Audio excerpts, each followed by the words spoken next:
These are a set of images that have been acquired over a range of energies. And the idea is that these images, all assigned as oxygen 1s, when summed, that is to say, if you add together all the pixels to obtain an intensity and assign it to a given energy, you end up with a spectrum. Select the image processing dialog window and we tick the box that says display spectrum, and then if I drag out a box over the entire image and select the position, what we have is the sum for each image over all of the intensities within the image, and it's assigned to an energy. So when you do that over the range of energies that have been acquired, we end up with an oxygen 1s spectrum. If we look at an individual pixel, you can see it's rather noisy. So what we'll do now is apply an outlier filter. And the idea of an outlier filter is that where you see anomalous intensities, these are going to be corrected by, for each pixel, considering the pixels around it within each image and adding these surrounding pixels together to obtain an average, and then comparing the pixel value in the center against that average.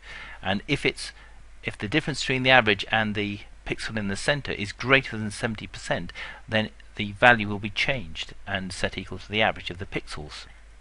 So if I apply a 70% threshold and do it 5 times, you can see now that we've got, at this particular pixel, we've got a spectrum which looks much more like what you would obtain by summing all of the pixels. So let's now create a set of spectra based on that, and you can see here that if I step down and I step across, you can see that we have oxygen 1s, well, we have a peak anyway. Now let's compare that to what we had if we had no outlier filtering.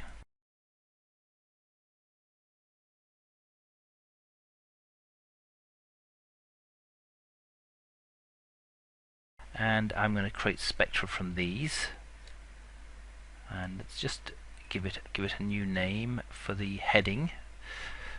So these are raw, and when I copy these through to the same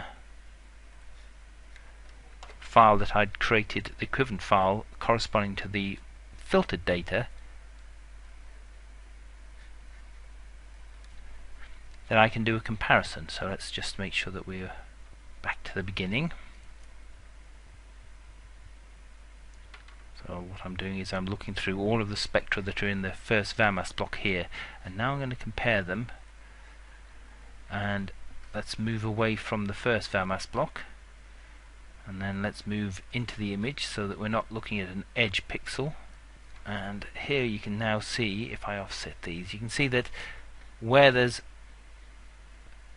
raw intensities, you start to get something that looks more like an oxygen 1s peak. So let me put those back again so they overlay, and there you can see that this is an anomalous value and this is an anomalous value, and there's another one down here, and these are being corrected by the outlier filter, and the result is something that looks much more like an oxygen 1s spectrum. We can see that the outlier filter is having a profound effect on the data set, that these anomalous points here are being corrected. And to explain how this works, let's consider another form of data where, rather than plotting the images as spatially resolved intensities, what we'll do is we'll create a scatter plot, and where a given pixel in each one of these images provides an XY coordinate for a two-dimensional display about these two axes, so that we work out from this image a coordinate that we provide us the distance along this axis, and from this image the distance along this axis, and we plot a point.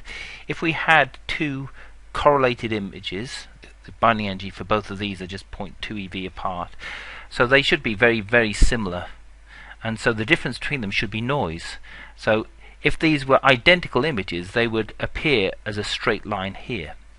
Now noise means that the signal is distributed about this 45-degree line, and if these were pulse counted images obeying Poisson statistics, then the distribution that you see here should lie within these two curves here. So the green one is 95% of the points ought to lie within the green curve, assuming Poisson statistics, and 68.3% should lie within the blue curve. Now clearly this is not the case. So let's now have a look at what happens to these data when we apply an outlier filter. And this time what we'll do is 90% threshold, and we'll do it 6 times, and we'll apply it to these two images, and this scatter plot corresponds to these two images here. So when I press this, you can now see that the changes to these images, and I'll need to update these images. The changes to the images are quite remarkable.